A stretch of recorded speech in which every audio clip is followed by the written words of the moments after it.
Son père, Hassan II, est mort après un règne de 38 ans. Mohamed VI est marié, il a 2 enfants, il est issu de la dynastie alaouite. Cette dynastie est présente au Maroc depuis le XVIIe siècle. Elle serait originaire d'Arabie et descendrait du prophète Mahomet. D'ailleurs, Hassan II, le père de Mohamed VI, s'était octroyé le titre de commandeur des croyants, ce qui fait que le roi du Maroc est à la fois chef de l'État et aussi chef spirituel des Marocains musulmans.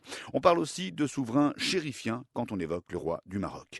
Mohamed VI s'est vite différencié de son père. Hassan II dirigeait le Maroc d'une main de fer, avec notamment des prisonniers politiques. Et bien dans les premiers mois de son règne, Mohamed VI prend 2 décisions symboliques. Il limoge le ministre de l'Intérieur de son père, Driss Basri, et il autorise le retour au Maroc d'un opposant historique, Abraham Serfati.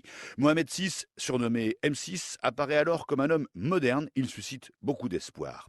Le Maroc a connu des avancées, notamment l'adoption en 2004 d'un nouveau code de la famille qui a amélioré le droit des femmes.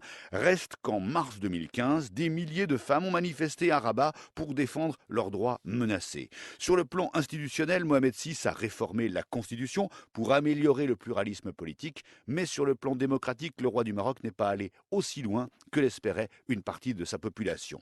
Et puis on parle beaucoup de l'argent du roi. Il faut savoir que Mohamed VI est un homme très riche. Il est classé 16e homme le plus riche d'Afrique par le magazine Forbes, l'équivalent d'1,9 milliard d'euros.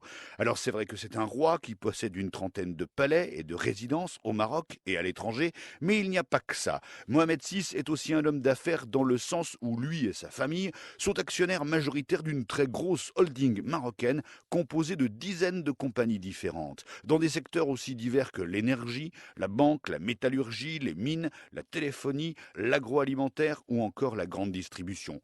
Donc Mohamed VI est un opérateur privé incontournable dans son pays.